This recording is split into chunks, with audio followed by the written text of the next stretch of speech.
আসসালামু আলাইকুম সবাইকে। আমি জান্নাতুল তাবাসসুম, বাংলাদেশের সর্বপ্রথম পূর্ণাঙ্গ ডিজিটাল বই ইজি বায়োলজি বইয়ের পক্ষ থেকে সকল শিক্ষার্থীদের জানাচ্ছি আন্তরিক শুভেচ্ছা।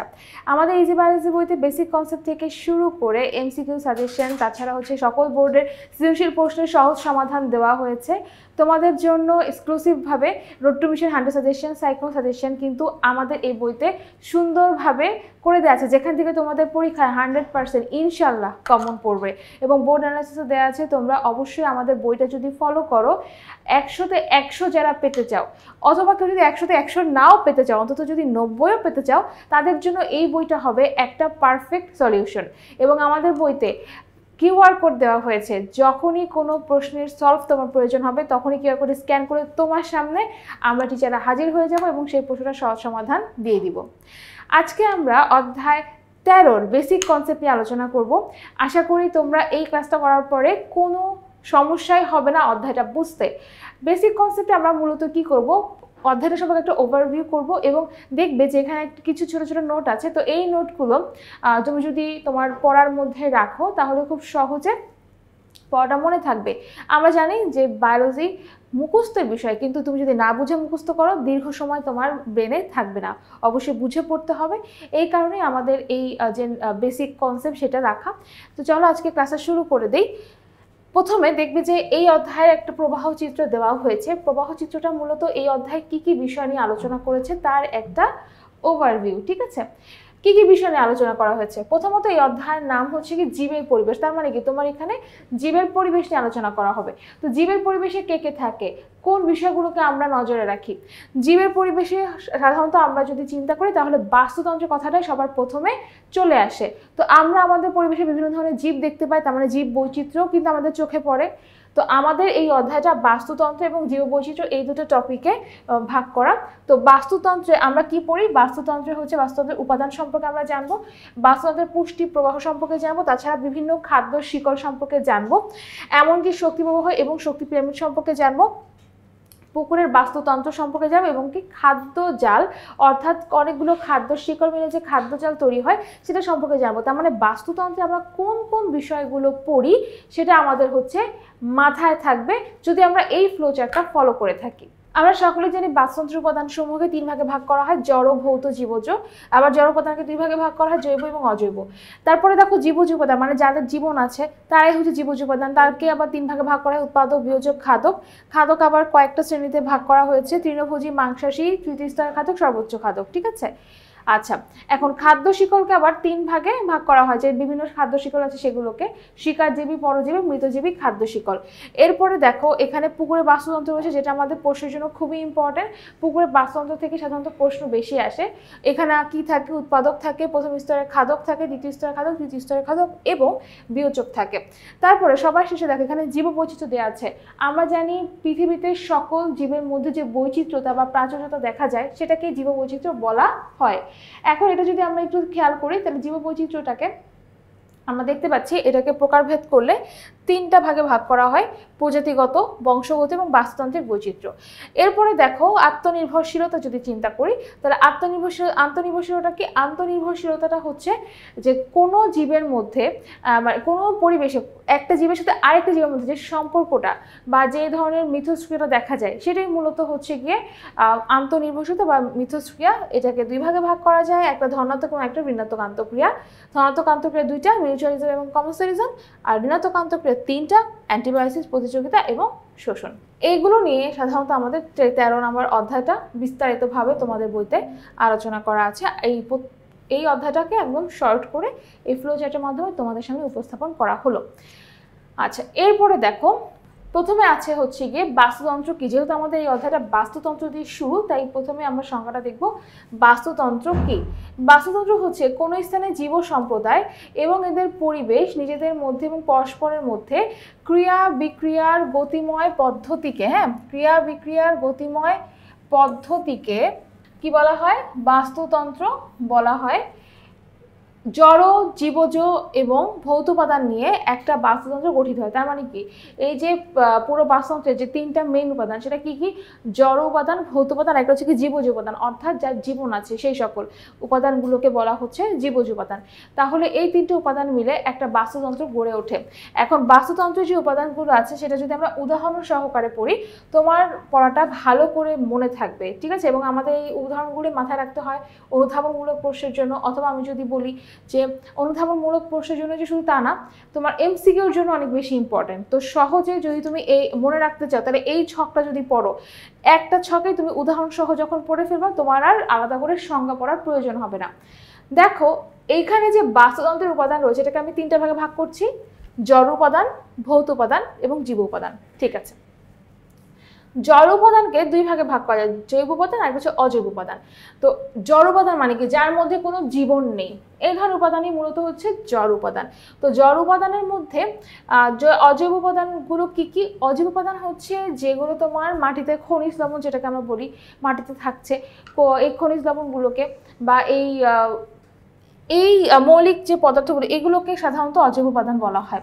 ক্যালসিয়াম, পটাশিয়াম, লৌহ বা iron, nitrogen, oxygen, carbon dioxide, এটাকে বলা হচ্ছে গিয়ে অজৈব উপাদান। এবং এগুলো কিন্তু প্রাণী দেহ থেকে এই উপাদানগুলো আসে না।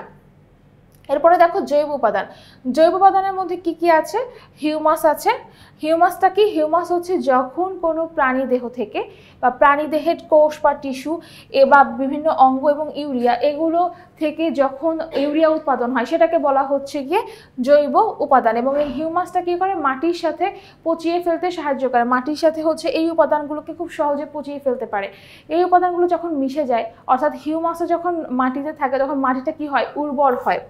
আচ্ছা, এরপরে খেয়াল করো ভৌত উপাদান। ভৌত উপাদান বলতে কি বোঝানো হচ্ছে? পরিবেশের উপাদান, অর্থাৎ পরিবেশের আবহাওয়া কেমন, মাটি কেমন, তাপমাত্রা কেমন, সেটা। তাহলে সূর্যালোকের পরিমাণ, তাপমাত্রা, বায়ুতে জলীয় বাষ্পের পরিমাণ, বায়ুচাপ এবং বায়ু প্রবাহ, ভূপৃষ্ঠ অর্থাৎ ভূপৃষ্ঠের উচ্চতা কেমন হয় বা ভূপৃষ্ঠের মানে মাটিটা কেমন হবে সেইটা, সমুদ্রপৃষ্ঠ থেকে গভীরতা এবং উচ্চতা, এই মেইন বিষয়গুলো হচ্ছে তোমার একটা পরিবেশের বাস্তুতন্ত্রের ক্ষেত্রে ভূমিকা পালন করে। কিভাবে ভূমিকা পালন করে? আমাদের পৃথিবীর বিভিন্ন জায়গায় বিভিন্ন পরিবেশ রয়েছে, যেমন হচ্ছে জলজ পরিবেশ বা সমুদ্রের পানির যে পরিবেশটা সেটা আলাদা, বা নদীর পানির পরিবেশটা আলাদা। আবার যে মরুভূমির কথা বলছি, মরুভূমির পরিবেশটা কিন্তু আলাদা। মরুভূমিতে কি হচ্ছে? বালু রয়েছে, তাপমাত্রা এখানে অনেক বেশি, ঠিক আছে? এবং এখানে কিন্তু দেখা যায় কি যে গাছপালার পরিমাণটাও কম। তাহলে এই একটা পরিবেশ, এটা কিন্তু এখানে এমন একটা বাস্তুতন্ত্র গড়ে উঠেছে যেখানে বালুটা প্রধান, বা তাদের যে জীবগুলো আছে তাদের মধ্যে এক ধরনের সম্পর্ক গড়ে উঠেছে, ঠিক আছে? ওই বাস্তুতন্ত্রটাকে আমরা বলছি মরুভূমি বাস্তুতন্ত্র। তাহলে এরকম মরুভূমি বাস্তুতন্ত্রের মতো বনজ বাস্তুতন্ত্র বা মেরু এলাকার বাস্তুতন্ত্র, এগুলো কিন্তু আলাদা হবে। তাহলে একটা এলাকার বাস্তুতন্ত্রের ক্ষেত্রে বা ওই এলাকাটাতে কীরকম বাস্তুতন্ত্র পরিচালিত হবে বা কীরকম খাদ্য শিকল থাকবে, কী ধরনের প্রাণীরা থাকবে, এটা নির্ভর করে কোন বিষয়টার উপর? এই ভৌত উপাদান, অর্থাৎ হচ্ছে এই পরিবেশের উপর, বা এই একটা এলাকায় কীরকমভাবে সূর্যের আলো পড়ছে, কীরকম হচ্ছে জলীয় বাষ্পের পরিমাণ থাকছে, এটার উপরে নির্ভর করে। এখন দেখো, জীব উপাদান মানে যাদের মধ্যে জীবন রয়েছে, তাই তো? তারাই হচ্ছে জীব উপাদান। তো জীব উপাদান কারা কারা? উৎপাদক, খাদক, বিয়োজক। উৎপাদক কারা? যারা নিজের খাবার নিজে তৈরি করতে পারে। কারা নিজের খাবার তৈরি করতে পারে? সহজ হিসাব, সকল ধরনের সবুজ উদ্ভিদ নিজের খাবার নিজে তৈরি করতে পারে। আর খাদক কারা? যারা হচ্ছে গিয়ে খাবারটাকে ভক্ষণ করে বা অন্য কোনো জীবের উপর নির্ভরশীল এবং অন্য কোনো জীবকে ভক্ষণ করে, সেটা উদ্ভিদ হোক বা অন্য কোনো প্রাণী হোক। দেখো, এটাকে কয়েকটা স্তরে ভাগ করা হয়েছে। প্রথমে হচ্ছে তৃণভোজী, মানে প্রথম স্তরের খাদ্যকে আমরা বলবো তৃণভোজী। কেন তৃণভোজী বলবো? কারণ হচ্ছে এরা সবুজ উদ্ভিদ বা সবুজ গাছপালা বা লতাপাতা খেয়ে বড় হয়। এরা হচ্ছে তৃণভোজী বা প্রথম স্তরের খাদ্য। উদাহরণ কি? ঘাস, ফড়িং, মুরগি, গরু, ছাগল ইত্যাদি। এরপরে দেখো, প্রথম স্তরের খাদ্যকে যারা ভক্ষণ করে তারা হচ্ছে দ্বিতীয় স্তরের খাদ্য। এক কথায় এদেরকে আমরা মাংসাশী বলবো। মাংসাশী কেন বলবো? কারণ তৃণভোজী এরা হচ্ছে প্রাণী, যখন আমরা এই প্রাণীকে ভক্ষণ করছি তখন কিন্তু আমরা দ্বিতীয় স্তরের খাদক হয়ে যাচ্ছি। অর্থাৎ দ্বিতীয় স্তরের খাদক হচ্ছে তারাই যারা অন্য কোনো প্রাণীকে ভক্ষণ করে, ওই উদ্ভিদকে না। উদ্ভিদকে সরাসরি ভক্ষণ করে সে তৃণভোজী বা প্রথম স্তরের খাদক হবে, কিন্তু অন্য কোনো প্রাণীকে ভক্ষণ করলে সে দ্বিতীয় স্তরের খাদক হবে এবং তাদেরকে আমরা মাংসাশী বলবো। যেমন ব্যাঙ, শিয়াল, বাঘ। মানুষ কিন্তু মাংসাশী, আবার হচ্ছে গিয়ে সে তৃণভোজী। কিভাবে? মানুষ কিন্তু ফলমূল বা শাক খায়, অথবা হচ্ছে ডাল খায়, এগুলো সেগুলো কিন্তু উদ্ভিজ্জ উৎস থেকে খাবার গ্রহণ করে। আবার মানুষ কিন্তু প্রাণীজ উৎস থেকেও খাবার গ্রহণ করে, যেমন মাছ মাংস খেতে পারে, ডিম খায়। তো যেহেতু সে হচ্ছে প্রাণীজ খাবারও গ্রহণ করে, তার মানে কি সে একসাথে মাংসাশীও। এই জন্য মানুষকে সর্বভুক প্রাণী বলা হয়, কারণ সে হচ্ছে তৃণভোজী আবার হচ্ছে গিয়ে একই সাথে মাংসাশীও। এরপরে দেখো তৃতীয় স্তরের খাদক। কারা তৃতীয় স্তরের খাদক? যারা দ্বিতীয় স্তরের খাদকদের ভক্ষণ করে তারা তৃতীয় স্তরের খাদক। এরা কারা? সাপ, ময়ূর, বাঘ ইত্যাদি।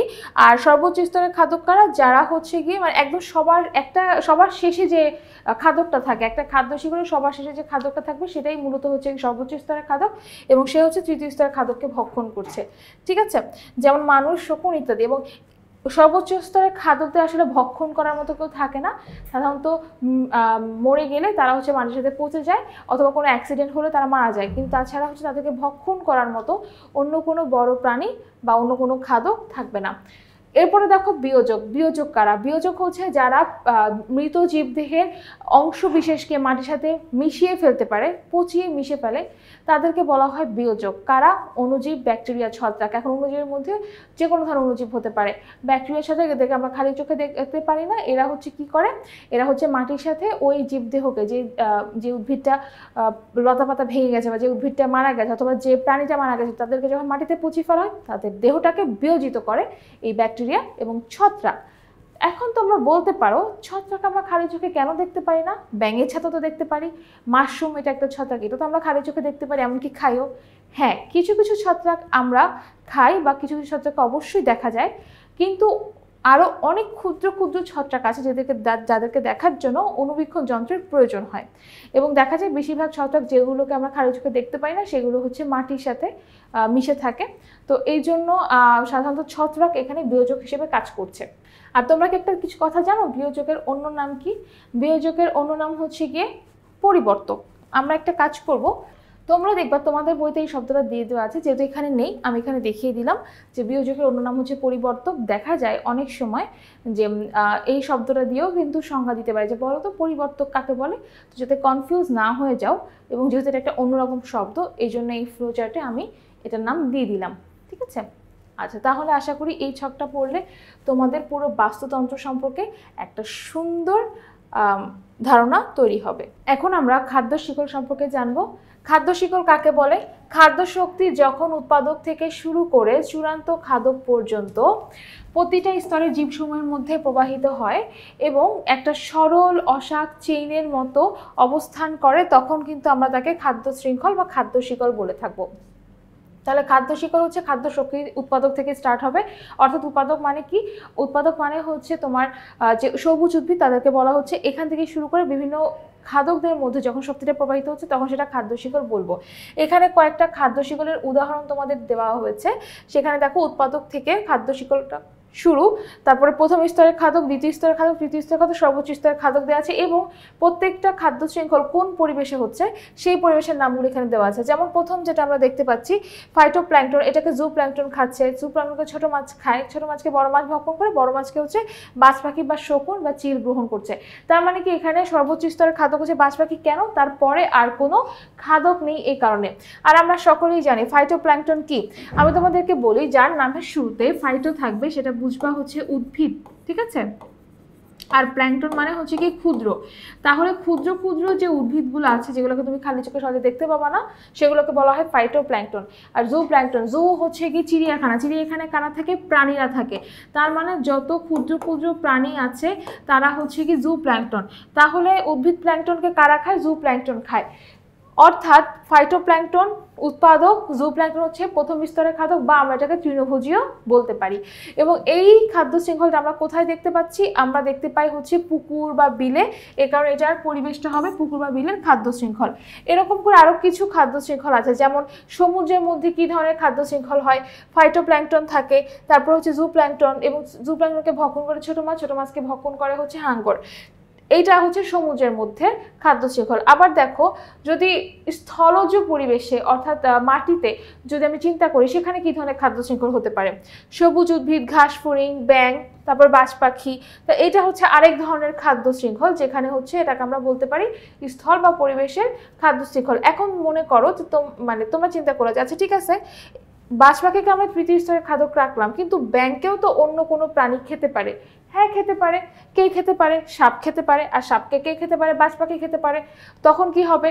তখন সাপ হয়ে যাবে, সাপ এখানে হয়ে যাবে তৃতীয় স্তরের খাদক এবং সর্বোচ্চ স্তরের খাদক হবে বাজ পাখি। ঠিক আছে, তখন সর্বোচ্চ স্তরের খাদক কে হবে? বাজ পাখি হবে।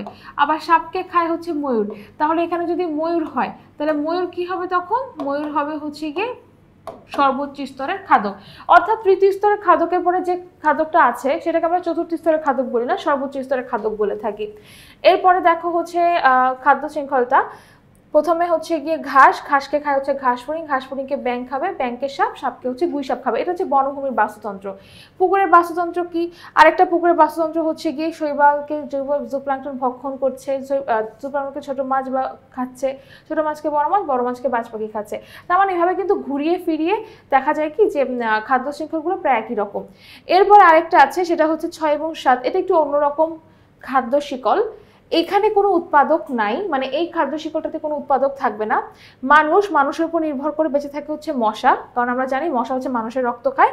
মশার ভিতরে আরেকটা পরজীবী থাকে যেটাকে আমরা হচ্ছে ডেঙ্গু ভাইরাস বলে থাকি। ডেঙ্গু ভাইরাসটা মশার ভিতরে বংশবৃদ্ধি করে না সাধারণত। তো যখন মানুষের রক্ত খায় মশা, তখন মানুষের শরীরে ডেঙ্গু ভাইরাসটা প্রবেশ করে এবং ডেঙ্গু রোগটা সৃষ্টি করে।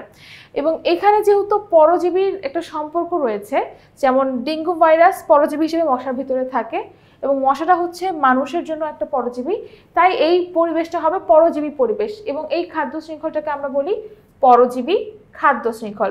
এখানে সর্বোচ্চ খাদ্যকর স্তর বলে কিছু নেই এবং উৎপাদক নেই, এই জন্য এটাকে অসম্পূর্ণ খাদ্য শৃঙ্খলও বলা হয়ে থাকে। এর পরেরটাও একটা অসম্পূর্ণ খাদ্য শৃঙ্খল। কেন? এখানে কোনো উৎপাদক নেই, কিন্তু এই খাদ্য শৃঙ্খলটা মৃতদেহ থেকে স্টার্ট হচ্ছে। যে জীব, সেটা উদ্ভিদ হোক বা প্রাণী হোক, যখন হচ্ছে মরে যাওয়ার পরে তার বডিটাকে হচ্ছে পচিয়ে ফেলে। কে পচিয়ে ফেলে? অণুজীবগুলো পচিয়ে ফেলে, ছত্রাক ব্যাকটেরিয়া পচিয়ে ফেলে। তো ছত্রাক যখন পচিয়ে ফেলে, সেটা হচ্ছে তার দেহটাকে বিয়োজিত করে, পচিয়ে ফেলে, পচিয়ে যে খাদ্য সারটা তৈরি করে বা অবশিষ্টাংশ যখন মাটির সাথে পচিয়ে ফেলে, তখন এই অবশিষ্টাংশটা কে ভক্ষণ করে? কেঁচো ভক্ষণ করে। তাহলে এখানে ছত্রাক তখন হয়ে যাচ্ছে হচ্ছে দ্বিতীয় স্তরের খাদক, আর কেঁচো হচ্ছে তৃতীয় স্তরের খাদক। সাধারণত আমরা এইভাবে উৎপাদক ছাড়া এদেরকে এইভাবে খাদ্য শিকলে বর্ণনা করি। এবং এইটা যেহেতু মৃতদেহ থেকে খাদ্য শিকলটা শুরু হচ্ছে, তাই এটাকে আমরা মৃতজীবী পরিবেশে বলবো বা মৃতজীবী খাদ্য শিকল এটা বলবো। এখন আমরা খাদ্যজাল সম্পর্কে একটা ধারণা নিব। খাদ্যজাল কাকে বলে? খাদ্যজাল হচ্ছে কোনো জীব সম্প্রদায় বা বাস্তুতন্ত্রে একাধিক খাদ্য শৃঙ্খল পরস্পর যুক্ত থাকার অবস্থাকে খাদ্যজাল বলে। অর্থাৎ অনেকগুলো খাদ্য শিকল একত্রিত হয়ে একটা জালের মতো গঠন তৈরি করে, তখন তাকে বলা হয় খাদ্য জাল। কি বলা হয় এটাকে?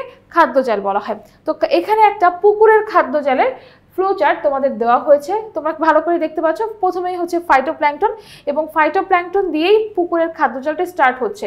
ফাইটোপ্ল্যাঙ্কটন হচ্ছে কোন ধরনের জীব? এরা হচ্ছে কি খুবই ক্ষুদ্র ক্ষুদ্র উদ্ভিদ। তো এই ক্ষুদ্র ক্ষুদ্র উদ্ভিদগুলো কি করছে? এই ক্ষুদ্র ক্ষুদ্র উদ্ভিদের ভক্ষণ করছে। জুপ্ল্যাঙ্কটন খেতে পারে, কখনো ছোট মাছও এদেরকে খেতে পারে, কখনো অন্য কোনো জুপ্ল্যাঙ্কটনও খেতে পারে। তো এখানে অনেকগুলো খাদ্য শিকল রয়েছে। যেমন দেখো, আমরা যদি এখানে হিসাব করি যে ফাইটোপ্ল্যাঙ্কটনকে খায় হচ্ছে জুপ্ল্যাঙ্কটন, জুপ্ল্যাঙ্কটনকে খাবে হচ্ছে ছোট মাছ, ছোট মাছকে খাবে হচ্ছে বড় মাছ। এটা একটা খাদ্য শিকল। আবার এটাকে এভাবেও লিখতে পারি, ফাইটোপ্ল্যাঙ্কটনকে খায় হচ্ছে জুপ্ল্যাঙ্কটন, জুপ্ল্যাঙ্কটনকে খায় হচ্ছে বড় মাছ, বড় মাছকে খায় হচ্ছে মানুষ। আবার ফাইটোপ্ল্যাঙ্কটনকে খায় হচ্ছে জুপ্ল্যাঙ্কটন, জুপ্ল্যাঙ্কটনকে খায় হচ্ছে ছোট মাছ, ছোট মাছকে খায় বড় মাছ, বড় মাছকে খায় হচ্ছে বাজ পাখি। অন্যভাবে বলতে পারি, ফাইটোপ্ল্যাঙ্কটনকে খায় হচ্ছে জুপ্ল্যাঙ্কটন, জুপ্ল্যাঙ্কটনকে খায় বড় মাছ, বড় মাছকে খায় মানুষ। আবার সোজাভাবে আমরা যেতে পারি, ফাইটোপ্ল্যাঙ্কটনকে খায় হচ্ছে ছোট মাছ, ছোট মাছকে খাবে বড় মাছ, বড় মাছকে খাবে হচ্ছে গিয়ে মানুষ। তার মানে অনেকভাবে খাদ্য শৃঙ্খলটা হয়। আমি এখানে আরো দুটো খাদ্য শৃঙ্খল বলি নাই, সেটা হচ্ছে ফাইটোপ্ল্যাঙ্কটনকে খায় জুপ্ল্যাঙ্কটন, জুপ্ল্যাঙ্কটনকে ছোট মাছ খাবে, ছোট মাছকে খাবে হচ্ছে মানুষ। কারণ মানুষ কিন্তু ছোট মাছও ভক্ষণ করে, যে মলা ঢেলা যে মাছগুলো আছে এগুলো কিন্তু মানুষ খায়। আবার ফাইটোপ্ল্যাঙ্কটনকে খাচ্ছে এখানে জুপ্ল্যাঙ্কটন, জুপ্ল্যাঙ্কটনকে খাবে ছোট মাছ, ছোট মাছকে বড় মাছ খাবে, আর বড় মাছ খাচ্ছে মানুষ। ঠিক আছে, তার মানে আমরা বুঝতে পারছি এখানে অনেকগুলো খাদ্য শিকল একত্রিত হয়েছে। আমরা যদি এখানে হিসাব করি, প্রায় হচ্ছে বলতে পারবো 1 2 3 4 ছয় থেকে 7টার মতো এখানে খাদ্য শিকড় রয়েছে। যখন এরকম একাধিক খাদ্য শিকড় একসাথে জালের মতো অবস্থান করে তখন সেটাকে আমরা খাদ্য জাল বলে থাকি। এখন এই খাদ্য জালে ভালো করে খেয়াল করে বুঝতে পারবা যে ছোট মাছ একই সাথে দ্বিতীয় স্তরের খাদ্যকও হতে পারে অথবা সে প্রথম স্তরের খাদ্যকও হতে পারে। অর্থাৎ একটা খাদ্য জালে কোনো একটা স্তরের খাদক কিন্তু প্রথম স্তরেরও খাদক হতে পারে, দ্বিতীয় স্তরের খাদক হতে পারে, আবার তৃতীয় স্তরের খাদকও হতে পারে। সেটা হচ্ছে খাদ্য শিকলটা অনুযায়ী, ঠিক আছে। আর এখানে মানুষ বা বাজ পাখি এরা হচ্ছে সর্বোচ্চ স্তরের খাদ্য, কারণ এদের পরে এদেরকে ভক্ষণ করার মতো আর কোনো জীব নেই। তাহলে আমরা বুঝে গেলাম খাদ্য জাল কি। পরীক্ষা সাধারণত খাদ্য শিকল দিয়ে খাদ্য জাল তৈরি করতে বলে অথবা খাদ্য জালের প্রবাহ চিত্র দিয়ে সেখান থেকে খাদ্য শিকলগুলোকে বের করতে বলে। আচ্ছা, এখন আমরা দেখব যে একটা বাস্তুতন্ত্রে কিভাবে শক্তিটা প্রবাহিত হচ্ছে। কিভাবে প্রবাহিত হচ্ছে আমরা জানি বাস্তুতন্ত্র যেগুলো সেটা সবসময় সূর্যের আলো দ্বারা পরিচালিত হয় এবং সূর্যের আলো হচ্ছে কি মেইন উৎস। সূর্যের আলোর মাধ্যমে সালোক সংশ্লেষণ শুরু হয়, খাদ্য তৈরি হয়, খাদ্যটা জমা থাকে, সেই খাদ্য অন্যান্য জীব গ্রহণ করে, বিভিন্ন স্তরের খাদ্যের মধ্যে সেটা সঞ্চারিত হয়। অর্থাৎ উদ্ভিদ থেকে মূলত আমাদের বাস্তুতন্ত্রটা পুরোটা চালিত হচ্ছে। বাস্তুতন্ত্রের মধ্য দিয়ে সূর্য শক্তির একমুখী চলনকে শক্তি প্রবাহ বলে। শক্তি প্রবাহ তাহলে কাকে বলে? একটা বাস্তুতন্ত্রের মধ্য দিয়ে যখন সূর্যের আলোটার একমুখী চলন মানে একদিকে চলবে বা একদিকে যাবে তখন সেটাকে আমরা শক্তি প্রবাহ বলবো। বাস্তুতন্ত্রের শক্তি প্রবাহ একমুখী, কখনো এটা বিপরীতমুখী না, মানে যেদিকে শক্তি যাবে সেদিকেই যাবে, ঠিক আছে। সূর্য থেকে যে গতিশক্তি বাস্তুতন্ত্রে প্রবেশ করে তার একটা অতি ক্ষুদ্র অংশ উদ্ভিদ কর্তৃক সালোক সংশ্লেষণ প্রক্রিয়ায় ধৃত হয় এবং গ্লুকোজের মতো বিভিন্ন জৈব অণুতে রাসায়নিক শক্তি হিসেবে জমা হয়। কোষীয় শ্বসনের মাধ্যমে এই জৈব অণুগুলো ভেঙে শক্তি উৎপাদন হয়, যা শরীর উত্তাপ সৃষ্টি সহ বিভিন্ন কার্যক্রমে খরচ হয় এবং শেষ পর্যন্ত নিম্নমানের শক্তি হিসেবে পরিবেশে ফিরে যায়। চূড়ান্ত পর্যায়ে এই শক্তি শূন্যে চলে যাবে এবং এই শক্তি পুনরায় ব্যবহার করা যায় না। কাজেই শক্তি প্রবাহ হচ্ছে একমুখী। এখন একটা প্রশ্ন তোমাদের প্রায় আসে, শক্তি প্রবাহ কেন একমুখী? কারণ হচ্ছে সূর্যের আলো থেকে যে আলোক শক্তিটা আসে সে আলোক শক্তিটা উদ্ভিদ নেয় সালোক সংশ্লেষণ প্রক্রিয়ায়, সেই আলোক শক্তিটাকে ব্যবহার করে তোমার গ্লুকোজ তৈরি করছে। গ্লুকোজ হচ্ছে একটা রাসায়নিক শক্তি জমা রাখে। এই রাসায়নিক শক্তিটা যখন জমা রাখছে এইটা যখন প্রয়োজন হয় সেই গ্লুকোজটা ভেঙে যায় ও দেহের প্রয়োজনে যখন শ্বসন ঘটে, অক্সিজেন দ্বারা জারিত হয় এই খাদ্য মানে হচ্ছে গ্লুকোজ, যখন জারিত হয় তখন এই শক্তিগুলো ভেঙে যায়, ভেঙে গিয়ে বিভিন্ন কার্যক্রমে খরচ হয়। কোন কোন কার্যক্রমে খরচ হয়? শরীরের তাপ সৃষ্টি করাতে বা শ্বসন কার্যক্রমে, যে হাঁটা চলা, গতিশক্তি, বিভিন্ন কার্যক্রমে এই শক্তিগুলো খরচ হয় এবং শেষ পর্যন্ত কি হয়? নিম্নমানের শক্তি, মানে খুব অল্প পরিমাণ শক্তি দেখা যায় পরিবেশে ফেরত চলে যায়। এখন যে শক্তিটা পরিবেশে ফেরত চলে যাচ্ছে সেটাকে কিন্তু আর পুনরায় ব্যবহার করা যাচ্ছে না, এই কারণে হচ্ছে শক্তি প্রবাহ একমুখী হবে।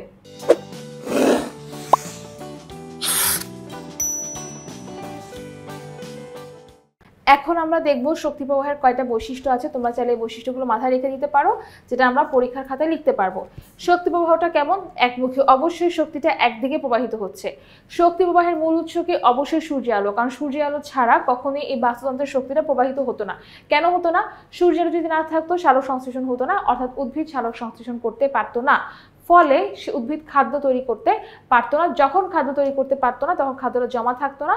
যখন জমা থাকতো না কোনো প্রাণী, যেমন তৃণভোজী প্রাণী যারা, তারা এই খাদ্যটা সরাসরি গ্রহণ করতে পারতো না। যেমন হচ্ছে কি গরু, ছাগল, এরা হচ্ছে কখনো সরাসরিভাবে এই গাছপালা থেকে খাদ্যটা গ্রহণ করতে পারতো না। যদি তারা না পারতো তাহলে প্রথম স্তরের খাদ্য, দ্বিতীয় স্তরের খাদ্য, তৃতীয় স্তরের খাদ্য সবাই কিন্তু ক্ষতিগ্রস্ত হতো। এই কারণে সূর্যের আলো হচ্ছে আমাদের এই শক্তি প্রবাহের মূল উৎস, অর্থাৎ এই বাস্তুতন্ত্রের শক্তির মূল উৎস হবে সূর্যের আলো অথবা সৌরশক্তি অথবা সূর্যের আলোক শক্তি। সৌরশক্তি প্রথমে উৎপাদকের দেহে আহরিত হয়, যেটা তোমাদের বললাম। প্রথমে হচ্ছে উৎপাদকের দেহে আসবে, অর্থাৎ গাছপালা বা সবুজ উদ্ভিদের মধ্যে আসবে, তারা খাদ্য তৈরি করবে এবং সেটা কি হয়? বিভিন্ন খাদ্যকে স্থানান্তরিত হয়। কিভাবে স্থানান্তরিত হয়? সূর্য, তারপরে হচ্ছে উৎপাদক, তারপরে খাদক। খাদকের মধ্যে আছে প্রথম স্তরের খাদক, দ্বিতীয় স্তরের খাদক, তৃতীয় বা সর্বোচ্চ স্তরের খাদক, ঠিক আছে। আচ্ছা, এরপরে আসা হচ্ছে খাদ্য শৃঙ্খলের শুরু থেকে যত শেষের দিকে যাওয়া যায়, অর্থাৎ একটা খাদ্য শৃঙ্খল যত বেশি লম্বা হবে তত কি হবে? শক্তির অপচয় ঘটবে। অর্থাৎ যত বড় খাদ্য শিকল তত হচ্ছে শক্তির অপচয় হবে, যত ছোট খাদ্য শিকল তত শক্তির অপচয় কম হবে। এখন আসি হচ্ছে ট্রফিক লেভেল। ট্রফিক লেভেলটা কি? খাদ্য শিকলের প্রত্যেকটা স্তরকে ট্রফিক লেভেল বলে। আমরা একটাকে অনেকগুলো খাদ্য শিকল পড়েছি, দেখেছো? এই প্রত্যেকটা খাদ্য শিকলকে মানে প্রত্যেকটা খাদ্য শিকলের স্তরকে বলা হবে ট্রফিক লেভেল। তার মানে এটা একটা ট্রফিক লেভেল, এটা একটা ট্রফিক লেভেল, এটা একটা ট্রফিক লেভেল। প্রথমে যে থাকে তাকে আমরা প্রথম ট্রফিক লেভেল বলি, তারপরে যে থাকবে সে হচ্ছে দ্বিতীয় ট্রফিক লেভেল, তারপর তৃতীয়, তারপর হচ্ছে চতুর্থ ট্রফিক লেভেল। ঠিক আছে?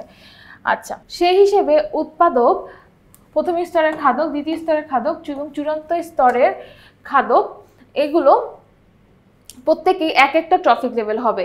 এবং বাস্তুতন্ত্রের সবচেয়ে প্রথম ট্রফিক লেভেল কোনটা বা সর্বনিম্ন ট্রফিক লেভেল কোনটা হবে? অবশ্যই উৎপাদক হবে। একটু আগে তোমাদেরকে দেখালাম যে উৎপাদক থেকে প্রথম ট্রফিক লেভেল স্টার্ট, তার মানে সর্বনিম্ন ট্রফিক লেভেলটাকে উৎপাদক। ঠিক আছে? তৃণভোজী খাদক অর্থাৎ এর পরের স্তরের অর্থাৎ প্রথম স্তরের খাদক যে, সে হবে হচ্ছে দ্বিতীয় ট্রফিক লেভেল। আর নিম্ন স্তরের মাংসাশী প্রাণী হচ্ছে তৃতীয় ট্রফিক লেভেল। নিম্ন স্তরের মাংসাশী প্রাণী তৃতীয় ট্রফিক লেভেল মানে কি? নিম্ন স্তরের মাংসাশী প্রাণী কারা? যেমন হচ্ছে মনে করো যদি আমরা ঘাস ফড়িংয়ের কথা চিন্তা করি বা ঘাসের কথা চিন্তা করি, ঘাস হচ্ছে এখানে উৎপাদক, ঘাস ফড়িং হচ্ছে ঘাসকে গ্রহণ করছে খাবার হিসেবে। ঘাস হচ্ছে প্রথম ট্রফিক লেভেল, ঘাস ফড়িং হচ্ছে দ্বিতীয় ট্রফিক লেভেল। আর ঘাস ফড়িংকে খাচ্ছে হচ্ছে ব্যাঙ, তখন ব্যাঙ হবে দ্বিতীয় স্তরের খাদক। এটি হচ্ছে নিম্ন স্তরের মাংসাশী প্রাণী, অর্থাৎ ব্যাঙ এখানে নিম্ন স্তরের মাংসাশী প্রাণী। সে কত ট্রফিক লেভেল হবে? যেহেতু সে 3 নম্বরে আছে, তার মানে সে তৃতীয় ট্রফিক লেভেল হবে এবং তাকে হচ্ছে নিম্ন স্তরের মাংসাশী প্রাণী আমরা বলবো। এরপরে আসে হচ্ছে কি উচ্চ পর্যায়ের মাংসাশী প্রাণী। উচ্চ পর্যায়ের মাংসাশী প্রাণী কারা? যেমন ব্যাঙকে ভক্ষণ করছে হচ্ছে সাপ, বা সাপকে ভক্ষণ করছে হচ্ছে ময়ূর। তো এখানে ব্যাঙের পরে যে আছে সে হচ্ছে উচ্চ পর্যায়ের মাংসাশী প্রাণী হবে। ঠিক আছে? এবং সে হচ্ছে তখন চতুর্থ ট্রফিক লেভেল হবে। সাধারণত আমরা জানি যে বাস্তুতন্ত্রে কোনো একটা ট্রফিক লেভেল যতটুকু শক্তি থাকে তার প্রায় 10% উপরে ট্রফিক লেভেলে সঞ্চারিত হতে পারে। ঠিক আছে? অর্থাৎ এটা আমাদের প্রায় পরীক্ষায় আসে। এই যে আমরা এখানে একটা শক্তি পিরামিড দেখতে পাচ্ছি, শক্তি পিরামিডে যে বিভিন্ন স্তরের ট্রফিক লেভেলগুলো দেওয়া হয়েছে। ফাইটোপ্ল্যাঙ্কটন এটা হচ্ছে একটা উৎপাদক, এটা কিন্তু প্রথম ট্রফিক লেভেল। জুপ্ল্যাঙ্কটন হচ্ছে ফাইটোপ্ল্যাঙ্কটনকে ভক্ষণ করছে, তাই এটা হচ্ছে দ্বিতীয় ট্রফিক লেভেল। জুপ্ল্যাঙ্কটনকে খাচ্ছে ছোট মাছ, ছোট মাছ হচ্ছে তৃতীয় ট্রফিক লেভেল। আর ছোট মাছকে খাচ্ছে হচ্ছে বড় মাছ, সে হচ্ছে চতুর্থ ট্রফিক লেভেল। তাহলে এখানে ফাইটোপ্ল্যাঙ্কটনের মধ্যে 100 কিলোজুল যদি শক্তি থাকে, তাহলে 100 এর 10%, মাত্র 10% যাবে হচ্ছে গিয়ে তোমার জুপ্ল্যাঙ্কটনে। আর বাকি 90% কই যায়? বাকি 90% হচ্ছে পরিবেশে মুক্ত হয়ে যায়। ঠিক আছে? আবার এখানে যে পরিমাণ শক্তি আসে, অর্থাৎ আমি যদি এখানে মুছে একটা কাজ করি, আমি এখানে কি করব? 100 এর 10% যদি আমি হিসাব করি, 100 এর 10% মানে হচ্ছে মাত্র 10, তাই তো? 100 এর 10% বা 100 কিলোজুলের 10% মানে কি? 10। তাহলে 10 কিলোজুল শক্তি আসবে জুপ্ল্যাঙ্কটনের মধ্যে। তাহলে আমাদের এখানে আসবে হচ্ছে 10, আর 100 এর 10% কমে হচ্ছে 10 হলো, তাই তো? এখন আবার যে 10 কিলোজুল শক্তি এখানে আসছে, ছোট মাছ যখন জুপ্ল্যাঙ্কটনকে খাবে তখন 10 এর 10% যাবে আবার ছোট মাছে এবং 90% হচ্ছে পরিবেশে মুক্ত হয়ে যাবে। তাহলে আমরা যদি একটা অঙ্ক করি, 10 এর 10% মানে হচ্ছে 10% তো পার্সেন্টেজ, তাই তো? এই 10%কে আমরা হচ্ছে নর্মালি পার্সেন্টেজ ছাড়া করব, 10/100 কেটে দাও, 10 1 10, তাহলে হচ্ছে এটা কাটাকাটি হয়ে যায়, তাহলে কত থাকে? 1। তার মানে ছোট মাছ মাত্র 1 কিলোজুল শক্তি পাবে, মানে খুবই কম। এখন বড় মাছ যখন ছোট মাছকে খাচ্ছে তখন 1 এর 10% আবার বড় মাছের ভিতরে প্রবেশ করবে। এখন তুমি এটার হিসাব করো যে 1 এর 10% কত হয়? 10% মানে 10/100। এখন 10/100 মানে হচ্ছে 0 কাটো, তাহলে আমরা বলতে পারি 0.1 হচ্ছে গিয়ে তোমার বড় মাছ তখন শক্তিটা পাবে, মানে অর্থাৎ 0.1 কিলোজুল শক্তি বড় মাছ পাবে। তার মানে কি বড় মাছ আসলে ফাইটোপ্ল্যাঙ্কটন থেকে যে পরিমাণ শক্তি পাওয়ার কথা তার কাছাকাছিও কি পাচ্ছে না। ফাইটোপ্ল্যাঙ্কটনের মধ্যে 100% শক্তি আছে বা 100 কিলোজুল শক্তি আছে, তার 0.1 মাত্র কিলোজুল হচ্ছে পাচ্ছে বড় মাছ। তাতে কি হচ্ছে? তাতে হচ্ছে বড় মাছ কিন্তু সরাসরিভাবে ফাইটোপ্ল্যাঙ্কটনের শক্তিটা পাচ্ছে না, শক্তিটা বিভিন্ন স্তরে ভেঙে ভেঙে তার কাছে অল্প পরিমাণ শক্তি চলে আসছে। তার মানে যত বড় খাদ্য শিকল হবে, যত বেশি ট্রফিক লেভেল হবে, তত হচ্ছে শক্তির অপচয় বেশি হবে। আচ্ছা, শক্তি পিরামিড কাকে বলে? কোনো একটা বাস্তুতন্ত্রের ট্রফিক লেভেলের গঠন একটা পিরামিড আকারে দেখানো হচ্ছে, যেটা এখানে দেখানো হয়েছে। খাদ্য শিকলে যুক্ত প্রতিটা স্থানান্তরের বিন্যাস ছককে শক্তি পিরামিড বলে। এখানে একটা ছবি দেওয়া আছে, এটা হচ্ছে শক্তি পিরামিডের ছবি। ঠিক আছে? শক্তি পিরামিড দিয়ে সাধারণত আমরা ট্রফিক লেভেলকে নির্দেশ করতে পারি। এখন আসো আমাদের এর পরবর্তী টপিক, সেটা হচ্ছে জীববৈচিত্র্যের প্রকারভেদ, ঠিক আছে, জীববৈচিত্র্যের প্রকারভেদ। এখন আমরা জানি জীববৈচিত্র্য কাকে বলে। আমাদের পৃথিবীতে অসংখ্য জীব রয়েছে, অসংখ্য প্রাণী রয়েছে। পৃথিবীতে জীবদের মধ্যে যে প্রাচুর্যতা বা বৈচিত্র্যতা আমরা দেখতে পারি এটাকে জীববৈচিত্র্য বলা হয়। এটাকে 3 ভাগে ভাগ করা হয়: প্রজাতিগত বৈচিত্র্য, বংশগতীয় বৈচিত্র্য, আরেকটা হচ্ছে কি বাস্তুতান্ত্রিক বৈচিত্র্য। এখন এদের মধ্যে বিভিন্ন বৈশিষ্ট্যের ভিত্তিতে আলাদা করা হয়েছে বা পার্থক্য করা হয়েছে। প্রথমে হচ্ছে সংজ্ঞা বা বিষয়টা কি সেটা আমরা জানবো। এক প্রজাতির সাথে যখন অন্য প্রজাতির বিভিন্ন বিষয়ে ভিন্নতা থাকবে তখন সেটাকে বলা হয় প্রজাতিগত বৈচিত্র্য, ঠিক আছে, মানে একটা প্রজাতির সাথে আরেকটা প্রজাতির মধ্যে ভিন্নতা সেটা। বংশগতীয় বৈচিত্র্য মনে হয় যখন একই প্রজাতির মধ্যে, যখন একটা প্রজাতি তার মধ্যে যখন জিন এবং গুণাবলীর ভিন্নতা দেখা যায় তাকে বলা হয় বংশগতীয় বৈচিত্র্য, ঠিক আছে। এরপরে আসা হচ্ছে গিয়ে বাস্তুতান্ত্রিক বৈচিত্র্য। একটা অঞ্চলে যখন ভিন্ন ভিন্ন বাস্তুতন্ত্র উপস্থিত থাকে তখন বলা হয় বাস্তুতান্ত্রিক বৈচিত্র্য। এখন আমাদের যদি উদাহরণটা আগে পড়া হয় তাহলে কি আমরা উদাহরণটা ভালো করে বুঝতে পারবো না, মানে এই বৈশিষ্ট্যগুলো। এখন আমরা যদি একটু উদাহরণের দিকে তাকাই, উদাহরণটা আমি আগে পড়াবো। একই বনে বাঘ, হরিণ, বানর, হাতি রয়েছে। বাঘের সাথে হরিণের কোনো মিল নাই, হরিণের সাথে বানরের কোনো মিল নাই, বানরের সাথে হাতির কোনো মিল নাই। তার মানে একটা প্রজাতির সাথে আরেকটা প্রজাতির মধ্যে ভিন্নতা দেখা যাচ্ছে, এইটা হচ্ছে প্রজাতিগত বৈচিত্র্য। বংশগতীয় বৈচিত্র্য মানে যখন একই প্রজাতি হবে, যেমন ধানের বিভিন্ন ধরনের জাত রয়েছে, আমন, বড়, তারপরে হচ্ছে গিয়ে কালিজিয়া যে চালটা আছে, মানে বিভিন্ন রকমের চাল আছে। আবার তুমি যদি বিড়ালের কথাও চিন্তা করো, বিড়ালেরও কিন্তু বিভিন্ন ধরনের জাত আছে। দেখা যায় পাখিরও কিন্তু বিভিন্ন ধরনের জাত রয়েছে, যেমন দোয়েল পাখি, টিয়া পাখি, তারপর হচ্ছে কাক, চড়ুই পাখি, ঠিক আছে। তার মানে একটা প্রজাতি তার মধ্যে অনেকগুলো জাত রয়েছে, সেটাকে আমরা বংশগতীয় বৈচিত্র্য বলবো। এরপরে হচ্ছে বাস্তুতান্ত্রিক বৈচিত্র্য, মানে ভিন্ন ভিন্ন বাস্তুতন্ত্র নিয়ে যখন আমরা বলতে পারি, যেমন হচ্ছে বন, এখানে একটা বাস্তুতন্ত্র কাজ করে, মরুভূমি এখানে আরেকটা বাস্তুতন্ত্র, জলাভূমি, নদী, পাহাড়, সাগর এখানে ভিন্ন ভিন্ন বাস্তুতন্ত্র কাজ করছে। এরপরে দেখো অবস্থান কোথায়। অবস্থান বলতে এই প্রজাতিগত বৈচিত্র্য কাদের মধ্যে দেখা যায়, ভিন্ন দুটি প্রজাতির মধ্যে দেখা যাবে অবশ্যই, কারণ এখানে ভিন্ন ভিন্ন প্রজাতির কথা বলা হয়েছে। তারপর বংশগতীয় বৈচিত্র্য হচ্ছে একই প্রজাতির সদস্যদের মধ্যে দেখা যাবে, আর বাস্তুতান্ত্রিক বৈচিত্র্য হচ্ছে বিভিন্ন বাস্তুতন্ত্রের মধ্যে দেখা যাবে। আমরা উদাহরণ দিয়ে কিন্তু ইজিলি বুঝতে পেরেছি যে আসলে প্রত্যেকটা উদাহরণের মধ্যেই তাদের বৈশিষ্ট্যগুলো লুকিয়ে আছে। এরপরে দেখো মূল বৈশিষ্ট্য কি। মূল বৈশিষ্ট্য হচ্ছে প্রজাতিগত বৈচিত্র্যের মধ্যে প্রজাতির সংখ্যা এবং প্রাচুর্য, এটা হচ্ছে তার মূল বৈশিষ্ট্য। কারণ প্রজাতি বিভিন্ন, মানে প্রজাতির প্রাচুর্যতা বলে শেষ করা যাবে না, এক একটা প্রজাতির মধ্যে এক এক ধরনের বৈশিষ্ট্য দেখা যায়। আর বংশগত বৈচিত্র্য কিসের উপর নির্ভর করে, এটা হচ্ছে কি জিন, অ্যালিল এবং বৈশিষ্ট্যের পরিবর্তনশীলতার উপরে। অর্থাৎ একটা প্রজাতির মধ্যে যে জিন রয়েছে বা একটা প্রজাতির মধ্যে যে ক্রোমোজোমের গঠন রয়েছে, কয় ধরনের ক্রোমোজোম রয়েছে, এবং তাদের মধ্যে দেখা যায় তাদের মধ্যে যে বৈশিষ্ট্য, এটার যে পরিবর্তনশীলতা, মূলত একেই আমরা বংশগতীয় বৈচিত্র্যের মূল বৈশিষ্ট্য বলবো।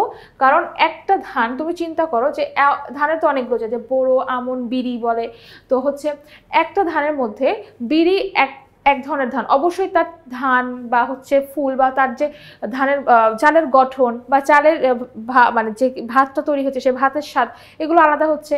তাহলে বিরি ধান বা তারপরে হচ্ছে কি কালো জিরা ধান বা আমি যদি নাজির শাল, এগুলোর কিন্তু প্রত্যেকটা ধানের মধ্যে আলাদা আলাদা বৈশিষ্ট্য রয়েছে, দেখতে আলাদা হয়েছে বা স্বাদ আলাদা হচ্ছে, বা তাদের হচ্ছে জিনটা অবশ্যই আলাদা, কারণ জিন আলাদা দেখে তাদের গঠন, তাদের স্বাদ এগুলো কিন্তু আলাদা হচ্ছে। তার মানে জিনগতভাবে, অর্থাৎ ভালোভাবে বললে যে তাদের মধ্যে যে ক্রোমোজোমের মধ্যে থাকা যে ডিএনএ, এটার গঠনটা যেহেতু আলাদা হচ্ছে, তাদের পরিবর্তনশীলতার জন্য সাধারণত বংশগতীয় বৈচিত্র্য দেখা যায়। আর বাস্তুতান্ত্রিক বৈচিত্র্য হচ্ছে বিভিন্ন আবাসস্থল, পরিবেশ এবং জীব সম্প্রদায়ের মধ্যে ভিন্নতা এই বাস্তুতান্ত্রিক বৈচিত্র্য তৈরি করে। যেমন বনজ পরিবেশে দেখা যায় অন্য ধরনের পরিবেশ। বনজ পরিবেশে হচ্ছে অনেক গাছপালা থাকবে, পুকুর বা বড় নদী থাকবে।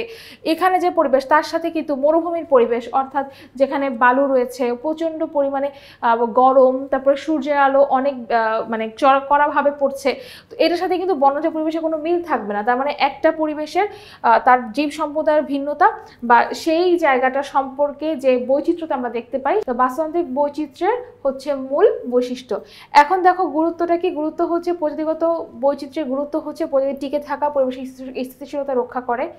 আর হচ্ছে বংশগতির বৈচিত্র্য কোনো একটা প্রজাতিকে অভিযোজিত হতে সাহায্য করবে। বাস্তুতান্ত্রিক বৈচিত্র্য হচ্ছে জীব বৈচিত্র্যের বাস্তুতন্ত্রের স্থিতিশীলতা বজায় রাখে, অর্থাৎ একটা বাস্তুতন্ত্রে যে জীব আছে তারপরে যে পরিবেশ আছে সেটার স্থিতিশীলতা বজায় রাখতে সাহায্য করে তোমার বাস্তুতান্ত্রিক বৈচিত্র্য। এখন আমরা তো জীব বৈচিত্র্য পড়ে ফেললাম, আমাদের বইতে কিন্তু বিভিন্ন জীবের মধ্যে মিথস্ক্রিয়া নিয়ে আলোচনা করা হয়েছে। তো মিথস্ক্রিয়া বা আন্তনির্ভরশীলতাটা কি? যখন একটা পরিবেশে অনেকগুলো জীব থাকে, দেখা যায় সেই জীবগুলো তাদের মধ্যে বিভিন্ন ধরনের সম্পর্কে আবদ্ধ থাকে। এই সম্পর্কটা ঋণাত্মকভাবেও হতে পারে, ধনাত্মকভাবেও হতে পারে, এবং এই সকল সম্পর্কে কোনো একটা জীব উপকৃত হতে পারে, কোনো একটা জীব ক্ষতিগ্রস্তও হতে পারে। তো বিভিন্ন পরিবেশে জীবদের মধ্যে যে সম্পর্ক থাকে সেটাকে আমরা বলি মিথস্ক্রিয়া বা আন্তনির্ভরশীলতা। তো বিভিন্ন জীবের মধ্যে মিথস্ক্রিয়াকে দুই ভাগে ভাগ করা যায়, একটা ধনাত্মক আন্তঃক্রিয়া আর একটা হচ্ছে ঋণাত্মক আন্তঃক্রিয়া। ধনাত্মক আন্তঃক্রিয়া কয় ধরনের? দুই ধরনের। এখানে দেখো লেখা আছে মিউচুয়ালিজম আর একটা হচ্ছে কমেন্সারিজম। মিউচুয়ালিজমে সাধারণত দুইজনই উপকৃত হয়, আর কমেন্সারিজমে যে কোনো একজন উপকৃত হয়, কিন্তু যে উপকৃত হচ্ছে না সে কিন্তু ক্ষতিগ্রস্ত হয় না। অর্থাৎ সোজা বিষয়, ধনাত্মক মানে পজিটিভ, এখানে কেউ ক্ষতিগ্রস্ত হবে না। উদাহরণ কি? মিউচুয়ালিজমের উদাহরণ হচ্ছে ফুলের পরাগায়ন। যখন ফুলের পরাগায়ন ঘটে তখন হচ্ছে গিয়ে মৌমাছি বলো, ভ্রমর বলো, প্রজাপতি বলো, ফুলের মধু আহরণ করার পরে যখন সে এক ফুল থেকে অন্য ফুলে ঘুরে বেড়ায়, তার পায়ে লেগে থাকা পরাগরেণু অন্য একটা ফুলের গর্ভমুণ্ডে পতিত হয় এবং তখন নিষেক সম্পন্ন হয়। অর্থাৎ পরাগায়নের মাধ্যমে তখন হচ্ছে গিয়ে তোমার ফুল থেকে ফল তৈরি হচ্ছে। তারপরে লাইকেন, শৈবাল এবং ছত্রাকের সহাবস্থানকে বলা হয় লাইকেন। শৈবাল এবং ছত্রাক যখন একসাথে থাকে, ছত্রাক বায়ু থেকে হচ্ছে জলীয় বাষ্প বা মাটি থেকে খনিজ লবণ সংগ্রহ করে নিয়ে আসে। শৈবালের ক্লোরোপ্লাস্ট থাকার কারণে সে খাদ্য তৈরি করে এবং সে খাদ্যটা নিজের জন্য রাখে, আবার হচ্ছে ছত্রাককেও দেয়। অর্থাৎ এখানে শৈবাল এবং ছত্রাক দুজনের দ্বারা উপকৃত হচ্ছে। ঠিক আছে। তারপরে দেখো রাইজোবিয়াম এবং শিম জাতীয় উদ্ভিদ। শিম জাতীয় উদ্ভিদের যে মূল থাকে, মূলের শিকড়ে হচ্ছে ছোট ছোট গুটি থাকে যেখানে রাইজোবিয়াম ব্যাকটেরিয়া থাকে। রাইজোবিয়াম ব্যাকটেরিয়া বাতাসে নাইট্রোজেনটা সংবন্ধন করে মাটিতে দেয় এবং মাটি থেকে তখন মাটি থেকে যে শিম গাছের মূল সেটা নাইট্রোজেন টেনে নিয়ে উদ্ভিদের প্রয়োজনীয় নাইট্রোজেনটা গ্রহণ করে। তার মানে এখানে তোমার শিম গাছ উপকৃত হচ্ছে। আর রাইজোবিয়াম ব্যাকটেরিয়া কিভাবে উপকৃত হচ্ছে? শিম গাছ যে খাদ্য তৈরি করছে সেই খাদ্যটা রাইজোবিয়াম ব্যাকটেরিয়া গ্রহণ করে থাকে। এরপরে দেখো আরেকটা ধনাত্মক আন্তঃক্রিয়া হচ্ছে কমেন্সারিজম। এখানে হচ্ছে একজন মাত্র উপকৃত, আরেকজন হচ্ছে ক্ষতিগ্রস্ত হয় না। তো রোহিণী উদ্ভিদ আর পরাশ্রয় উদ্ভিদ। রোহিণী উদ্ভিদ হচ্ছে এমন একটা উদ্ভিদ যেটা হচ্ছে শুধু আরোহণ করে, মানে সে যেহেতু সূর্যের আলো পর্যাপ্ত পরিমাণে পায় না, এই কারণে বড় উদ্ভিদের কাছে আরোহণ করে উপরের দিকে ওঠে। আর পরাশ্রয় উদ্ভিদে হচ্ছে কি আরেকটা উদ্ভিদের গায়ে এসে আশ্রয় করে বেঁচে থাকে। কিন্তু তাই বলে এই উদ্ভিদগুলো কখনোই অন্য একটা উদ্ভিদে ক্ষতিগ্রস্ত করে না, কারণ কি সে শুধুমাত্র সূর্য আলোটাই গ্রহণ করে, সে নিজের খাবার নিজেই তৈরি করতে পারে, তারা শুধু আশ্রয় নিচ্ছে। এরপরে দেখো ঋণাত্মক আন্তঃক্রিয়ার মধ্যে প্রথম যেটা আছে সেটা হচ্ছে শোষণ। এখানে একটা জীব অন্য একটা জীবকে তার অধিকার থেকে বঞ্চিত করে এবং নিজের অধিকারটা ভোগ করে। কাক এবং কোকিল, আমরা ছোটবেলা থেকে সকলে এই উদাহরণটা জানি। কাকের বাসায় কোকিল ডিম পাড়ে এবং কোকিল যে ডিম পাড়ে দেখা যায় কাক সেটা নিজের বাচ্চা মনে করে বড় করে, এবং কোকিলের যেহেতু ডিমের সংখ্যা মনে থাকে, যখন সে দেখে তার ডিমের সংখ্যাটা বেশি তখন হয়তো সে দুইটা বা একটা ফেলে দেয়। এই যখন হচ্ছে ফেলে দিচ্ছে তখন সে নিজের বাচ্চাকেই ফেলে দিচ্ছে। তো কি হচ্ছে, সে মানে কাকের যে বাচ্চা তার কিন্তু কাকের বাচ্চাগুলো কাকের কাছ থেকে আদর থেকে বঞ্চিত হচ্ছে, সোজা হিসাব। তাহলে কোকিল তার বাচ্চাগুলোকে বড় করার জন্য তার সে কোথায় দেয়? কাকের বাসায় ডিম পাড়ে। এখানে কিন্তু কাক ক্ষতিগ্রস্ত হচ্ছে আর কোকিল কিন্তু এখানে লাভবান হচ্ছে। সরলতা উদ্ভিদ হচ্ছে নিজের এক ধরনের চোষক মূল আছে যেটাকে বলা হয় হস্টোরিয়া, সেটা আরেকটা উদ্ভিদের গায়ে প্রবেশ করে দেয়, উদ্ভিদের কাণ্ডে প্রবেশ করে দেয় এবং দিয়ে সেই উদ্ভিদের কাছ থেকে পুষ্টি গ্রহণ করে। নিজের খাবার নিজে তৈরি করতে পারে না, সে কী করে আরেকটা উদ্ভিদের উপরে নির্ভর করে বেঁচে থাকে, আরেকটা উদ্ভিদ থেকে খাবারটা চুরি করে খায়। অর্থাৎ এখানে ক্ষতিগ্রস্ত হচ্ছে ওই উদ্ভিদটা এবং লাভবান হচ্ছে সরলতা। তাহলে এর পরের ঋণাত্মক আন্তঃক্রিয়াটা হচ্ছে কি প্রতিযোগিতা। টিকে থাকার জন্য জীবগুলোর মধ্যে যে প্রতিযোগিতা হয়ে থাকে সেটাকে বলা হয় একটা ঋণাত্মক আন্তঃক্রিয়া। আমরা জানি ডারউইনের দুই ধরনের সংগ্রাম রয়েছে, সেখানে আন্তঃপ্রজাতিক এবং অন্তঃপ্রজাতিক সংগ্রাম সম্পর্কে বলা আছে। ডারউইনের মতবাদে তোমরা পাবে, সেটা হলো আন্তঃপ্রজাতিক সংগ্রাম মানে বিভিন্ন প্রজাতির মধ্যে যে সংগ্রাম থাকে সেটাকে বোঝানো হয়, আর অন্তঃপ্রজাতিক সংগ্রাম মানে হচ্ছে একই প্রজাতির মধ্যে যখন সংগ্রাম চলে তখন সেটাকে বলা হয় অন্তঃপ্রজাতিক সংগ্রাম। এরপরে দেখো হচ্ছে অ্যান্টিবায়োসিস। অ্যান্টিবায়োসিসের ক্ষেত্রে আমরা জানি যে একটা জীবের জৈব রাসায়নিক পদার্থের কারণে যখন অন্য একটা জীবের বৃদ্ধি বা বিকাশ ব্যাহত হয় এবং থেমে যায়, কোনো কারণে মৃত্যু হতে পারে, সেই আন্তঃক্রিয়াকে বলা হয় অ্যান্টিবায়োসিস কাদের মধ্যে দেখা যায়? এখানে একটা চমৎকার উদাহরণ আছে, সেটা হচ্ছে পেনিসিলিয়াম ছত্রাক এবং ব্যাকটেরিয়ার মধ্যে। পেনিসিলিয়াম ছত্রাক থেকে এমন এক ধরনের রাসায়নিক পদার্থ বের হয় যার জন্য তার আশেপাশে থাকা ব্যাকটেরিয়ার বৃদ্ধি নষ্ট হয়ে যায়, বিকাশ নষ্ট হয়ে যায়, এবং সেটা কি হয়, তখন ব্যাকটেরিয়ার আর বৃদ্ধি হয় না, সে মারা যেতে পারে। তো এই ধরনের আন্তঃক্রিয়াকে বলা হচ্ছে অ্যান্টিবায়োসিস, এবং এই আন্তঃক্রিয়ার উপর ভিত্তি করে পেনিসিলিন অ্যান্টিবায়োটিক তৈরি হয়েছিল। তাহলে এই চক্র যদি আমরা পড়ি তাহলে উদাহরণসহ মেইন পয়েন্টটা মাথায় থাকবে এবং কেউ আশা করি ভুলে যাবে না। এরপরে দেখো হচ্ছে green house effect. Green house ইফেক্টটা কি? গ্রিন হাউস গ্যাস যদি বৃদ্ধি পায় তাহলে তাপমাত্রার পরিমাণটাও বেড়ে যেতে পারে, এটাকে বলা হয় গ্রিন হাউস ইফেক্ট। আমরা জানি গ্রিন হাউস গ্যাস কয়েকটা আছে, সেটা কি carbon dioxide, carbon monoxide, methane, তারপর হচ্ছে নাইট্রাস অক্সাইড, এগুলো। তো গ্রিন হাউসের প্রভাবটা কি? গ্রিন হাউসের প্রভাব হচ্ছে যে গ্রিন হাউস হলে, গ্রিন হাউস ইফেক্ট যদি বেড়ে যায় তখন তার প্রভাবে কি কি হতে পারে? সমুদ্রের পানির উচ্চতা বেড়ে যেতে পারে, আমাদের 2 মেরুতে যে বরফ আছে সেই বরফটা গলে যেতে পারে, কারণ গলে গেলে হচ্ছে পানি তৈরি হবে, পানি বেশি হওয়া মানে সমুদ্রের পানির উচ্চতা বেড়ে যাওয়া। আবহাওয়ার পরিবর্তন হবে, বনাঞ্চল ধ্বংস হতে পারে, তারপরে ফসলের ক্ষতি হয়, বিভিন্ন নতুন নতুন রোগের প্রকোপ দেখা যায়। তাছাড়া হচ্ছে এই যে দীর্ঘমেয়াদী যখন আবহাওয়া পরিবর্তন হয় তখন জলবায়ুটাও পরিবর্তন হয়ে যায়। তো এইটাকে আমরা গ্রিন হাউস গ্যাসের প্রভাব বলবো। তাহলে এখন আমরা এই পুরো অধ্যায়টার একটা ওভারভিউ করলাম, বেসিক কনসেপ্ট সম্পর্কে জানলাম। বেসিক কনসেপ্ট মূলত এখান থেকে মেইন যে পয়েন্টগুলো আছে যেটা আমাদের পরীক্ষায় আসে, বা বেসিক যে ধারণাগুলো থাকতেই হবে, সেগুলো নিয়ে হচ্ছে আজকে আমাদের ক্লাস ছিল। যারা আমাদের ইজি বায়োলজি বইটি সংগ্রহ করনি, খুব দ্রুত বইটি সংগ্রহ করে ফেলবে, কারণ আমাদের বইটি সংগ্রহ করলে তোমরা এরকম চমৎকার বেসিক কনসেপ্টের ক্লাস পাবে। এবং কিউআর কোড তো রয়েছে, কিউআর কোড স্ক্যান করলে আমরা হাজির হয়ে যাব তোমাদের প্রশ্নের সকল সমাধান দেওয়ার জন্য।